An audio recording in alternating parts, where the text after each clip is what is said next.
The story begins with a man who was killed by a demon and then reincarnates in another world. Then he sees his skills and realizes he can absorb anyone's skills after eating them. He thinks he reincarnates as a behemoth. After that, we see a hot chick elf girl today's day and goes to a dungeon. After that, when that man sees his face, he realizes he is reincarnated as a cat with extraordinary skills. Then he sees a demon, Lord Rimuru. From that time, I got reincarnated as a slime and decides to eat him and absorb his skills. After eating him, he gets infinite storage and decides to kill more creatures. He attacks a wyvern, kills it, and eats it. After that, he sees an anaconda that is bigger than mine. What did he say? And kills it and eats it. Then we see Arya-chan riding on a boat, and a sailor is enjoying the view from the top. Imagining about Arya-chan. She reaches near a dungeon and shows her gold card, but the soldier is dreaming of looking at her pink card.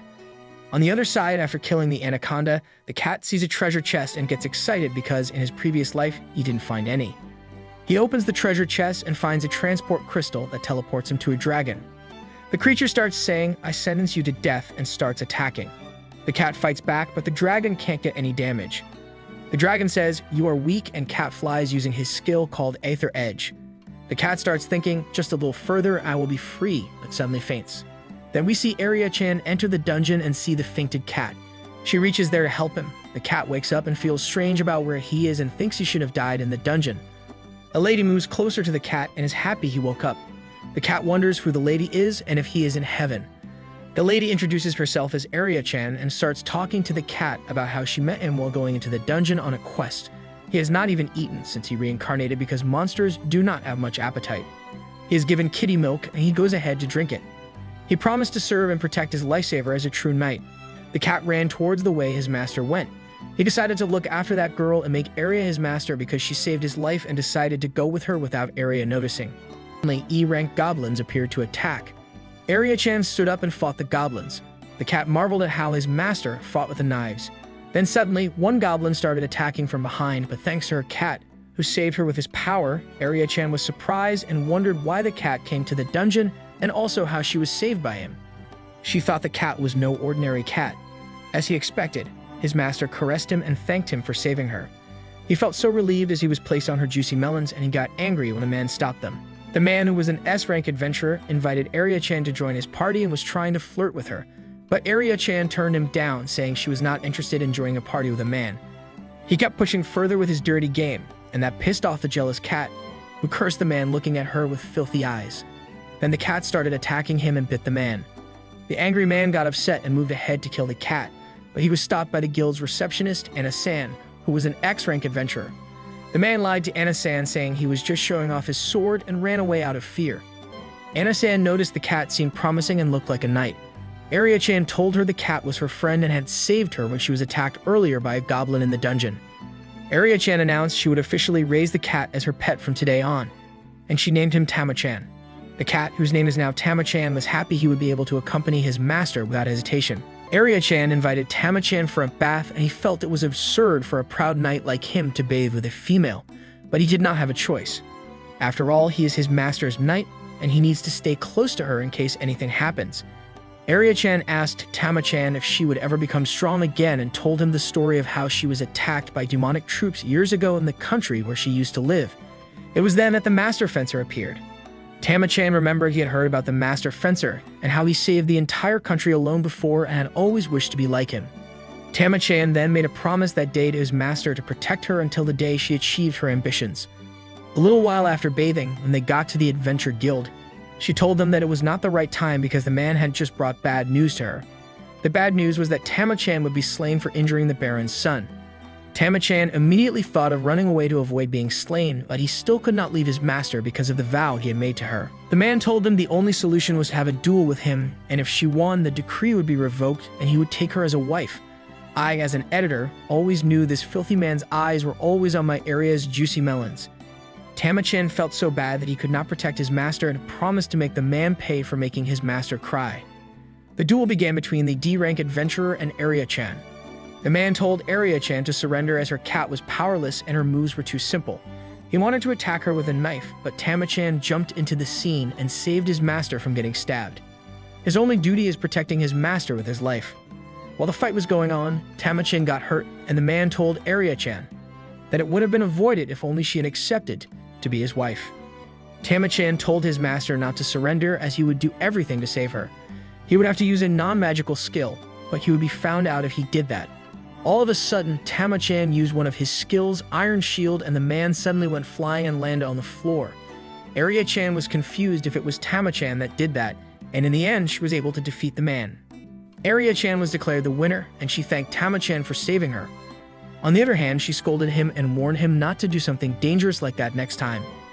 Anna-san told Arya-chan that the skill Tama-chan used at the end was so strong that he thought he was a monster, but he thought he had come across an elemental cat with racial skills that understand human language and emotion. After that, they went to their home and slept together. The cat was happy. The next morning, Ara attempted to cuddle Tama out of bed. However, the playful kitten decided to nibble on her ear, leaving her blushing uncontrollably. As a former honorable knight, Ara quickly felt awkward and tried to stop the situation, but Tama jumped off the bed to avoid further embarrassment. Ara called after him, her tone filled with longing, making the situation even stranger. Later, Ara decided to take Tama to the blacksmith's shop to visit her friend Vulcan. The moment they arrived, Vulcan's attention was immediately drawn to the adorable kitten. Unable to take her eyes off Tama, Vulcan eagerly asked to hold him. Tama looked thrilled as Vulcan admired his cuteness.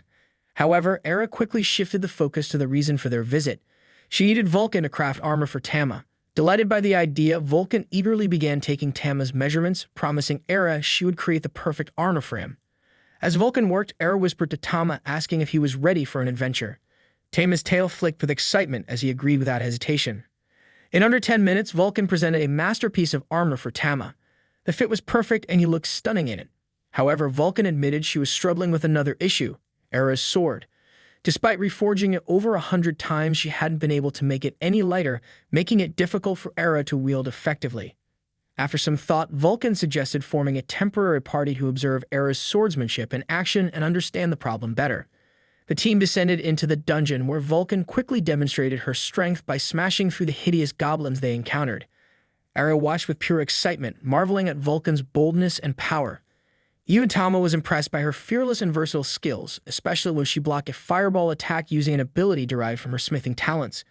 Vulcan explained that her power allowed her to wrap her armor in different elemental attributes, making her a formidable fighter.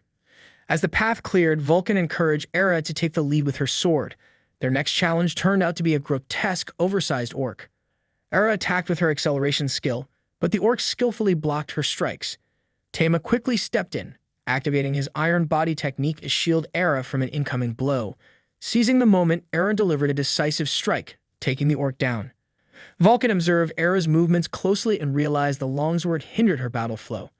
Ara, dissatisfied with her performance, requested an even tougher challenge to push her limits and grow stronger. Descending further, the team encountered a swarm of slimy, perverted ropers instead of massive beasts. Tama grew anxious, warning Ara to avoid their sticky tendrils. Ara charged in with her acceleration skill, but the ropers' speed made them tough opponents.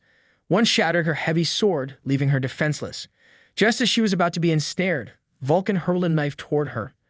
Ara caught it mid-air and drove it into the roper's core, killing it instantly. Realizing that daggers suited her far better than the heavy longsword, Ara shifted her fighting style, slicing through the ropers with unmatched speed.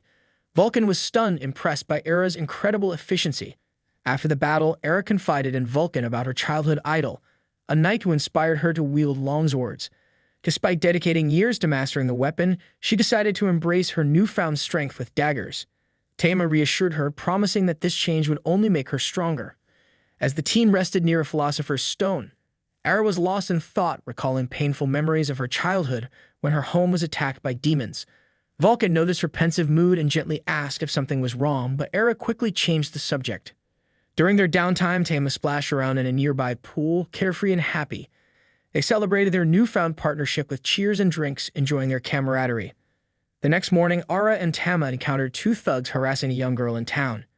Ara intervened, scaring the thugs away. She comforted the girl and took her to a local church where nuns cared for orphans. Tama admired Ara's kindness and vowed to support her even more. That evening, Arnold the guildmaster congratulated Ara on her promotion to C rank, handing her a gleaming new pendant. However, their celebration was interrupted by news of mysterious disappearances in a nearby town. Whispers of demons being involved caught Ara's attention. Driven by her grudge against demons, she declared her intention to accept the emergency quest without hesitation. No one had ever returned after investigating the mysterious disappearances near the labyrinth ruins. Hearing this chilling tale, Arya turned to Anna, asking for every detail she knew about the case. Vulcan, the blacksmith, was concerned about the young elf's eagerness to resolve such a dangerous situation. It seemed far beyond what she could handle. However, Arya was determined, if nothing was done, more people would fall victim to whatever was lurking there. Seeing her friend's resolve, Vulcan offered her help in any way needed. Anna added that given the gravity of the situation, Arya and Vulcan would likely be recruited by some organization. Just then, a young man in a tunic entered the guild hall, his presence drawing attention. He introduced himself as Cedric Ruin. When he revealed his face, gasps rippled through the room. He was the eldest son of the Duke, a family renowned for managing labyrinths. Cedric greeted Vulcan after a long time and assured her and the elven adventurer that they would soon fight side by side on the battlefield. Cedric's arrival triggered memories of a time long past known as the Devil's Twilight. Years ago, humanity had fought the War of Ragnarok, a brutal conflict between men and demons. Despite devastating losses, humanity had prevailed, largely thanks to the efforts of the Grand Mage, a young prodigy who had single-handedly obliterated vast armies of demons. His legendary power had led humanity to victory, cementing his name in history. Despite the buzz surrounding Cedric, Arya hesitated. She questioned whether such a small group could face the unknown horrors awaiting them. Anna, infatuated with Cedric, was quick to assure Arya of his impressive capabilities. In a bold move, Anna leaned into Cedric affectionately, prompting him to remind her to refrain from such displays in public. Enchanted by the romantic tension, Arya asked if they were a couple. Vulcan nodded, a detail that left Arya unsure of how to respond. Meanwhile, Tama, Arya's feline companion, quietly observed. Later that evening, back at home, Arya appeared anxious about the upcoming journey. Tama tried to comfort her, licking her cheek in an attempt to lift her spirits. Surprised but touched, Arya kissed him on the head, which flustered Tama, forcing him to refocus on the mission ahead. The group set out the next day, introducing themselves along the way. The man with silver hair was Danning, the humanoid monster was Howard, the red-haired woman was Keene, and the elegant woman was Moretta. Arya introduced Tama, and everyone was instantly charmed by the kitten. Moretta even carried him in her arms as if he were a prized treasure. Their journey was soon interrupted when their carriage was halted by a band of orcs blocking the road. Cedric tasked Danning with handling the situation. Without hesitation, Danning stepped forward, his blade flashing as he effortlessly dispatched the entire group of monsters. Vulcan was impressed, noting his formidable skill, and Arya began to realize just how powerful these warriors were. Eventually, the group arrived in the village of Linard, where the residents thanked Cedric for his presence. The villagers explained how many had vanished near the labyrinth ruins, and a previous team sent to investigate had not returned. Just the night before, another young girl had disappeared. The weight of these tragedies reminded Arya of the devastation her homeland had once faced. Over dinner, the group shared their reasons for becoming knights. Danning had joined to pay off his family's debts. Howard needed to support his own family. Keene fought to pay for her sister's medical treatments, while Moretta's goal was to free her father from slavery. The stories were somber, but the group bore their hardships with pride, having overcome their struggles to become who they were. As the night deepened, the adventurers continued their journey into the labyrinth. They were unaware of the creature watching their every move. The labyrinth's lord, Barl Astaroth, a survivor of the demons defeated during the Ragnarok War. The group faced a series of monstrous foes, including a pack of sea wolves.